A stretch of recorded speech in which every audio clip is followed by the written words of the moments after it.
The world woke up to a headline that felt almost unreal. A sitting leader, one of the most powerful figures in global politics, now facing an arrest warrant from an international court. For many, it raised a shocking question.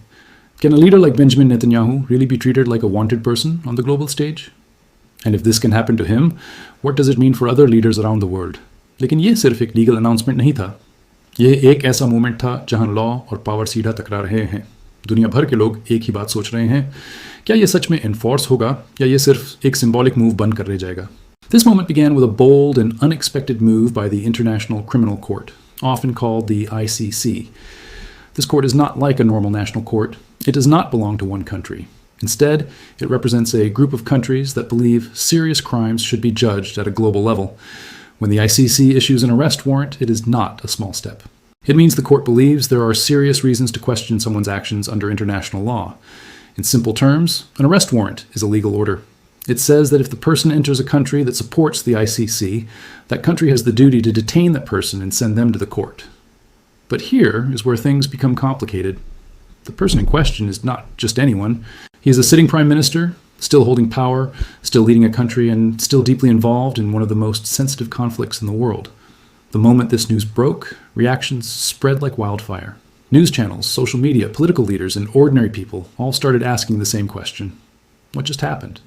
Some saw this as a historic step toward justice. Others saw it as a political move that could make global tensions even worse. The divide was immediate and intense. For many human rights groups, this decision felt like a long-awaited moment. They argued that no one, no matter how powerful, should be above the law. To them, this was not about politics, but about accountability. They believed that if there are serious allegations, then they must be examined in a fair and legal way, no matter who the person is. But on the other side, many governments and political voices pushed back strongly. They questioned the timing, the intention, and even the authority of the ICC.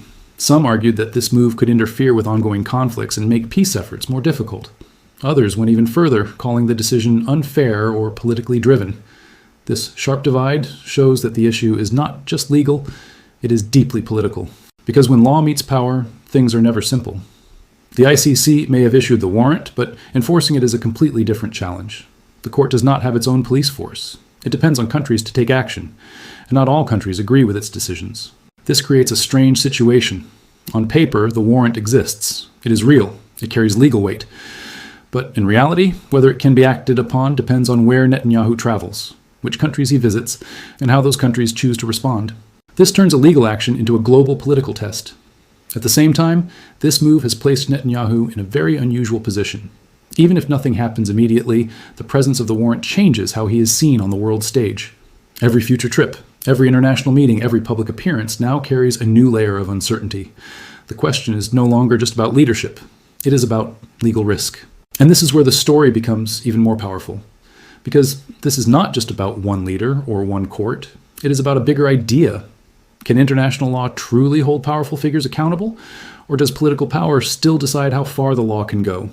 Right now, the world is watching closely. Some are waiting to see justice take its course. Others are watching for political consequences. But one thing is clear. This moment has opened a new chapter in global politics. And as this situation continues to unfold, one question remains in everyone's mind. Is this the beginning of real accountability on the world stage? Or just another moment where power and politics will decide the final outcome? The story becomes even more intense when the focus shifts from the decision itself to the reasons behind it. Because an arrest warrant like this is not issued overnight. It is built on claims, reports, and a long trail of events that have slowly led to this moment. And at the center of it all lies the ongoing conflict in Gaza, a situation that has already drawn global attention, emotion, and deep division. To understand the weight of the allegations, it is important to see the bigger picture. Conflicts like these are not just about borders or power. They involve real people, real lives, and real consequences. Over time, images, reports, and testimonies have surfaced, raising serious concerns about how the conflict has been handled. These concerns have been closely watched by international observers, legal experts, and human rights groups across the world. The International Criminal Court does not step in for every conflict. Its role is very specific. It focuses on serious violations that may break international rules of war and human rights. When such concerns reach a certain level, the court begins to examine whether there is enough reason to move forward. This process is slow, careful, and often controversial. In this case, the allegations linked to Benjamin Netanyahu are tied to decisions made during the conflict. These are not simple accusations. They relate to how military actions were carried out, how civilians may have been affected, and whether international standards were followed. The exact legal details are complex, but the core idea is simple. Did the actions cross a line that the global community has agreed should never be crossed? This is where the debate becomes heated. Supporters of the ICC's move argue that such questions must be asked no matter who is involved. They believe that ignoring these issues would weaken the idea of justice itself. For them, the court is doing what it was created to do: step in when serious concerns cannot be ignored any longer. On the other side, critics see things very differently. They argue that the situation is being viewed in an unfair or incomplete way. Some believe that the court is focusing on one side while ignoring the full complexity of the conflict. Others feel that legal action during an active conflict could make things worse instead of better. To them, this is not just about law. It is about timing, balance, and political pressure. Another important layer to this story is the idea of sovereignty. Every country believes it has the right to make its own decisions, especially when it comes to security and defense. When an international court steps in, it raises a difficult question. Where does national power end, and where does global law begin? This question has no simple answer, and that is why reactions have been so divided. There is also a history behind this kind of situation. The ICC has faced criticism before for its decisions. Some countries support it strongly, while others question its fairness or even refuse to recognize its authority. This mixed level of support makes every major decision even more controversial. It turns legal actions into global debates where law, politics, and public opinion all collide. At the same time, the people following this story are not just leaders or experts. Ordinary people around the world are watching closely. Social media has amplified every opinion, every reaction, and every argument. Some see this as a sign of hope, believing that accountability is finally reaching powerful figures. Others see it as a dangerous step that could increase tensions and deepen divisions. What makes this situation unique is the level of attention it has received. It is not just another news story. It has become a symbol of something bigger: the struggle between justice and power, between global rules and national control. And because of this, every detail is being examined, every statement is being analyzed, and every move is being watched. But even with all this discussion, one major question still hangs in the air. How much of this is truly about law, and how much of it is shaped by politics? Because in situations like this, the two are often deeply connected. It is not always easy to separate them, and that is what makes the outcome so uncertain. As the world continues to react, the focus slowly shifts again, away from the allegations themselves and toward the real-world impact of this decision. Because no matter how serious the claims are, the real test begins now. Can this warrant actually be enforced in the real world? Or will it remain a powerful statement without real action? Airports, handshakes, international meetings. These are usually routine moments for world leaders. But now, every future trip carries a silent question. What if this visit turns into something else entirely? What if a normal landing becomes a legal risk? Because once an arrest warrant enters the picture, even the most ordinary movements start to feel uncertain. This is where the situation moves out of headlines and into real-world consequences. The decision by the International Criminal Court is not just symbolic. It creates a legal possibility.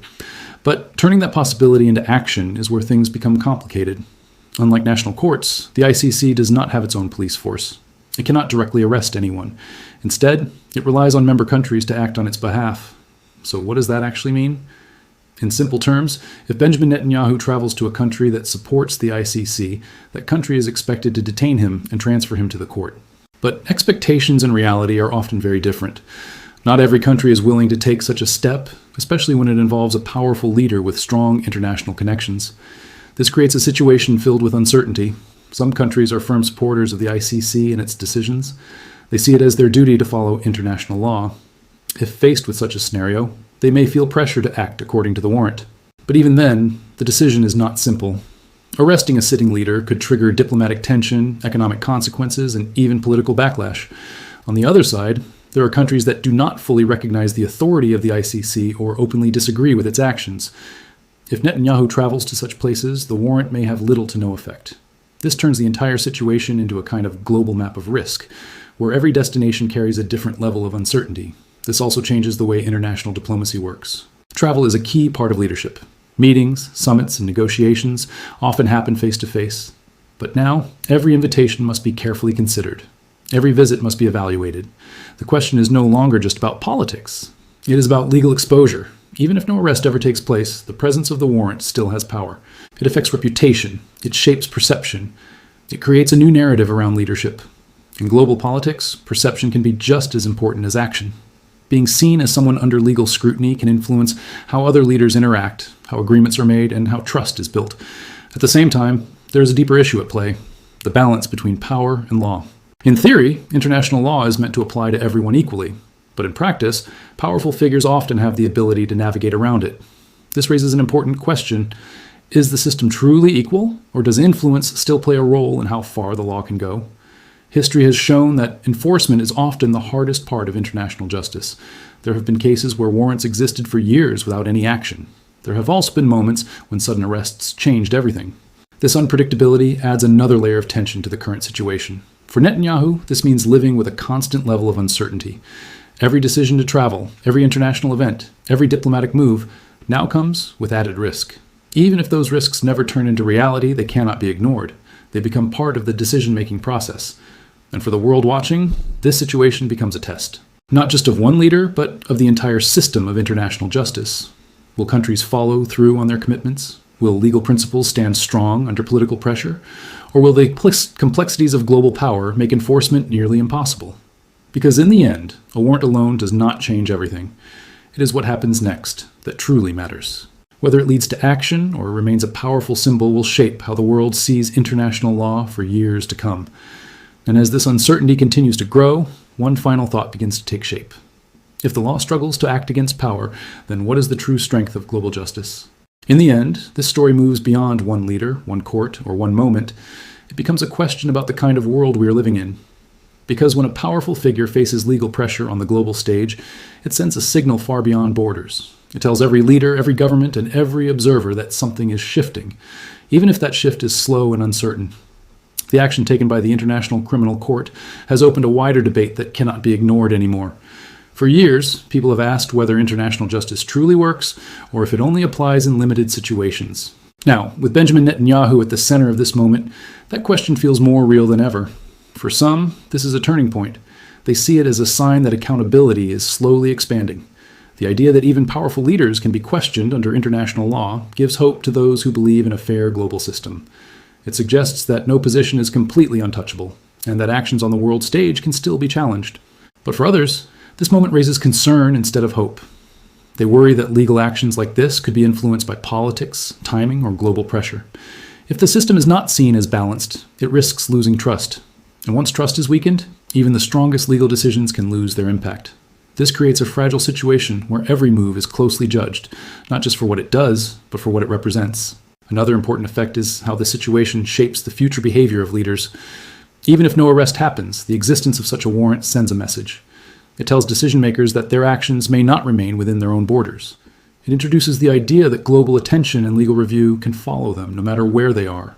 This alone can influence how future decisions are made, especially in high-pressure situations.